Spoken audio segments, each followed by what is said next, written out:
I want to welcome everybody to our Wednesday evening now. We've worked our way up.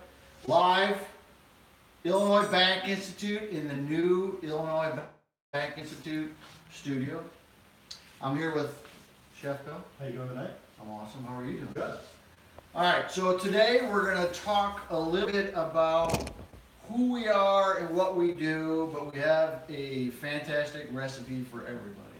Now, the Illinois Back Institute, we treat chronic back pain and neck pain, and our goal is to not only eliminate your pain, but teach you how to eat healthy.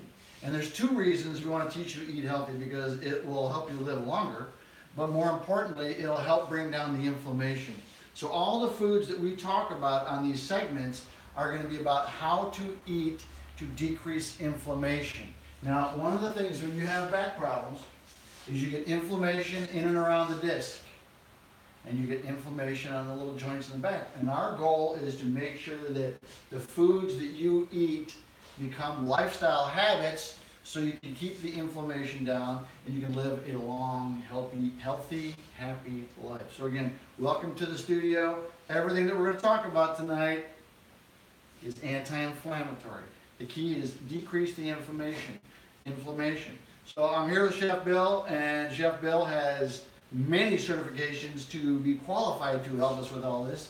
He is certified from the Louisiana Culinary Institute, Yep. is that right? And the New Orleans School of Cooking. Awesome. So tell me what we're going to cook today. Tonight we're going to do a flank steak taco, which is all the ingredients are anti-inflammatory and simple to make, easy to go. Awesome. So we got this recipe from a patient of ours, and her name is Roseanne Benzing. Did I get that right? From Orland Park Clinic. So she sent us the recipe, and we're going to put this together. Now, when she sent us the recipe, we tweaked it using Bill's skills so that we have all the ingredients are anti-inflammatory. Most of these ingredients were in there, but we added a few of our own to spice it up, but also to give it the anti-inflammatory qualities that we are looking for. I know that one of the things you substituted was the beef. That is correct. A lot of misconception has gone into chicken as being the health food of the new era, where it is actually lower in fat than the beef, but we have a higher vitamin intake on the beef, so it helps with the inflammation.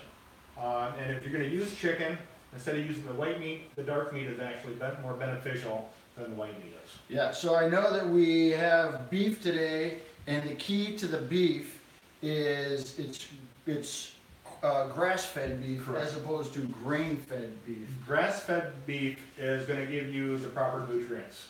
If you start using the grain-fed, there is the chance of GMOs, chemicals, and byproducts that are used by the farmers, and it increases the fat in the meat.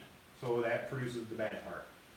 Grass-fed beef. So if you have a recipe that you want to share, we want you to email it to chefbill@illinoisback.com. And if you decide you want to make this, we want you to share your pictures with us. I know 2 people last week, they made the Super Bowl dip, the mango dip, and they said it was fantastic. I know that somebody made it again today. It was so good.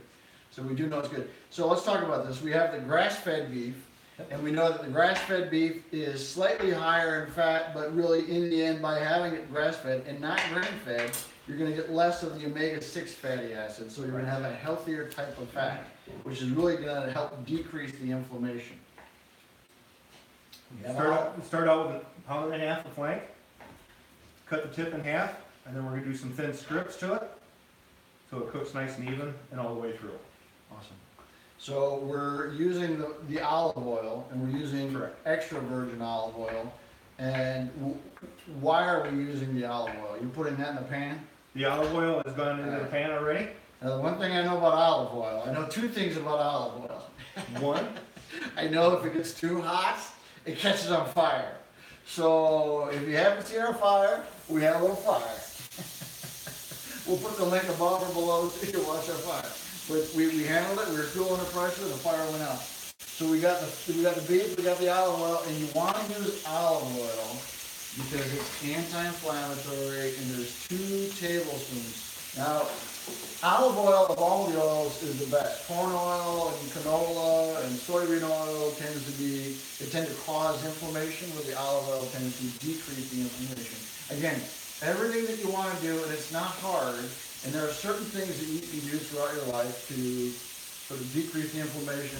Certainly adding these foods to your diet will help, for sure. So we have 16 ounces of canned tomato sauce. Preferably organic and salt-free, because we're going to be adding a little bit of salt later on, so the less amount of salt that we can put into this, the better. You know, I think a good rule of thumb is organic, because when you're getting organic, you're going to be getting less of the processed foods and maybe less of the chemicals that you would get for the non-organic. And the one thing about tomatoes, cooked tomatoes have more lycopene than raw tomatoes, and the lycopene acts sort of as an anti-inflammatory. So cooked tomatoes are better, and I didn't know that until today, so I think that's interesting. 3 tablespoons of finely chopped garlic. And there's a technique to doing the finely chopped garlic. Why don't you show us that technique? Because I know that you gotta whack it. First thing you do is, with a regular clove, come up, smash them on the side, and that gets the skins off. Makes it a lot easier to work with. The other thing to do is, there's a stem side and a root side. Trim those off, and then you just come in and start your dice. Working down to a nice fine size. So garlic has a higher concentration of sulfur, and sulfur acts as an anti-inflammatory for the body. So garlic is good. We know that the oils are good. We know that the chopped onions are good. So we have 1 cup of chopped onions. We're going to add the garlic into the pan, let that start roasting. Are we putting any oil in there? No, No. we're going to do a dry roast on that. Dry roast that. And then we go to the onions. We're going to go to the onion, cut it in half. I'm going to peel the outer skin off of it, because the outer skin will be bitter when you taste it. Yeah. And the onions are high in antioxidant quercetin. Did I say that right? Yes. Thank you. Yes. Yes. Easiest thing you can do with an onion, you get a small dice, you come in on the side after you slice it, come in. You want a nice, fine, small ones, so when you add it, it sautés down, you don't have really big chunks. We'll go ahead and add that in with the garlic. So did we ever put the oil in there? The oil is in with the beef. All right, so we're doing the oil. All right, Yes. good. All right, so we're safe. All right, so 1 tablespoon of chili powder.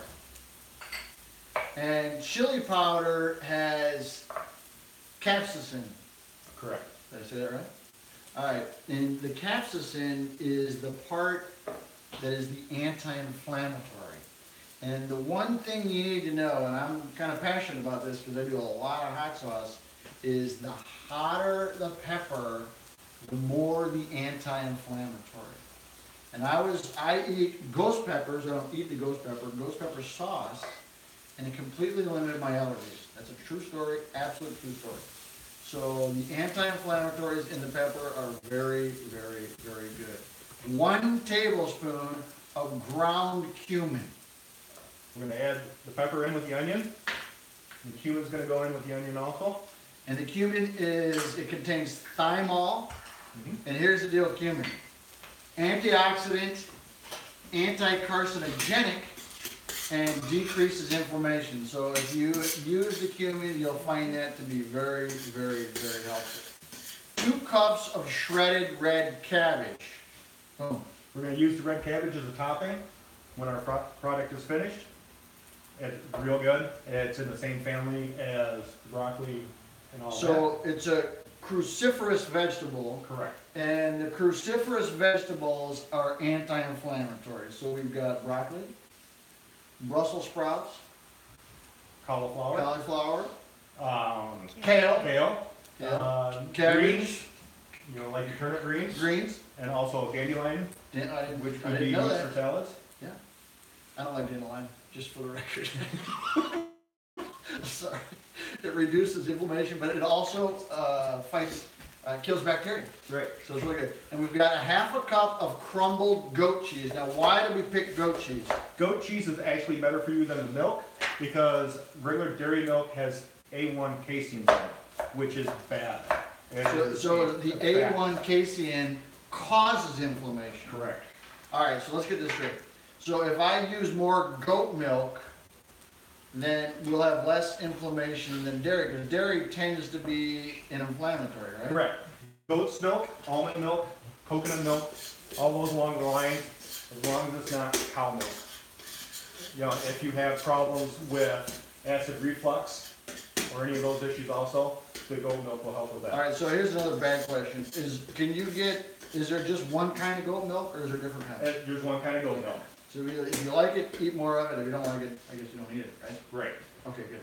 So half a cup of cilantro.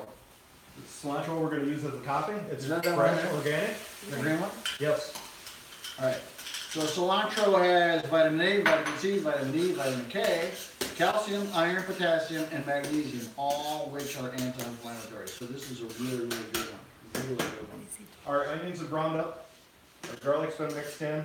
We're gonna add the tomato sauce. We want to keep it at about a medium heat. Okay. Let it come to a boil. Okay. Let it simmer for about 30 minutes. Got it. All right. So, and then we have 8 lime wedges. The lime will go on top afterwards, so you can squeeze it on top of the top when it's done. All right. So here's what I know about citrus. Citrus is anti-inflammatory, Yes. right? And the peel is highly anti-inflammatory. Yes, it is. If you can do anything with the peel, it's like a grape, you know, with orange, lemon zest, or any of that kind of stuff on any product, it's great. Now, I'm gonna give you guys a little advice about the lime. If you're gonna have a beer, and we talked about this last week, alcohol tends to be inflammatory. But if you put a lime in there, the lime decreases the inflammation. So limes are good. So we have 8 limes. All right. 1.5 tablespoons of salt, and then 8 whole grain tortillas, and these are made from spelt. Correct. Is that right? Yes. Spelt is about an 8,000-year-old grain. It's one of the oldest grains still used in production. It is part of the wheatberry family, but is not a wheat. The problem that we find with tortillas a lot is either they're corn-based or flour-based, and that causes inflammation. So if you can find a whole grain without flour to it, that is going to give you a better tortilla to fight inflammation with. So, spelt builds bones, aids digestion, decreases cholesterol, and reduces blood sugar. And the one thing about blood sugar, when your blood sugar is too high, and you have too much sugar, it's highly inflammatory. It creates inflammation. And too much inflammation actually leads to diabetes. So be aware, if you can get, because I don't do a lot of bread, but I'll do spelt. Spelt is good.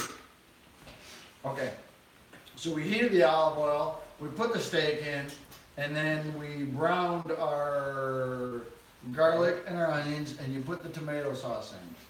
Tomato sauce, you want it to simmer for about 30 minutes. Gets to a nice thick reduction So that it's way. 30 minutes. Yes, for about 30 I minutes. didn't know that. Yeah, you'll want it to be a nice thick sauce.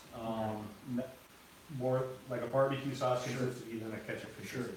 So after we get this, it sits for 30 minutes, and then what do you do? After that, we'll add the beef to it, let it marinate in there for a little while, and we're good to go. Awesome, awesome. So you want us to whip up some here for We us? can do that real quick. And you heated the tortillas, Yes. preheated. What I do is I prefer them over top of flame. They get a nice crispy coat to them that way. You don't want them to burn because, as we all know, a tortilla is not very good crispy that way. Sure. So, So we'll do a light crisp this over is the flame. finished product This here. here is the finished product. All right, and then why don't you build one for us? We can do that.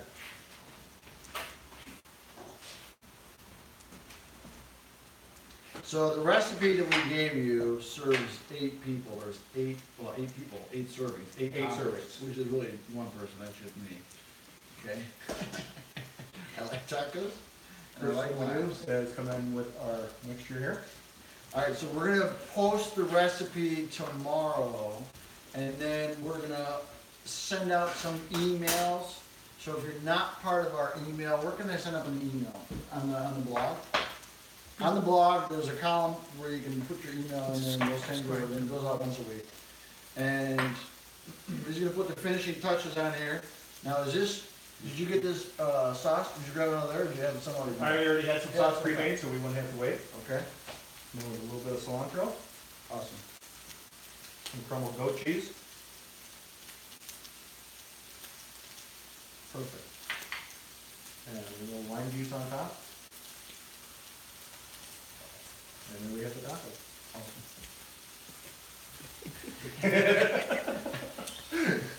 I wanna get it up my clothes.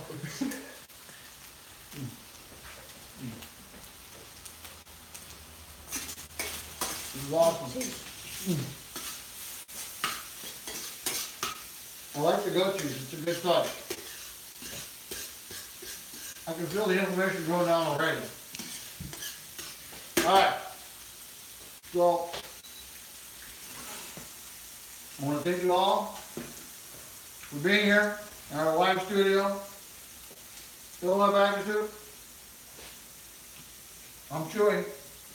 We treat back pain, and our goal is to educate you so you can live a healthy life. That's it. Chef Bill, thank you very much. Thank you. I appreciate it. We'll see you guys next week, Wednesday, 6 o'clock, maybe 5 o'clock.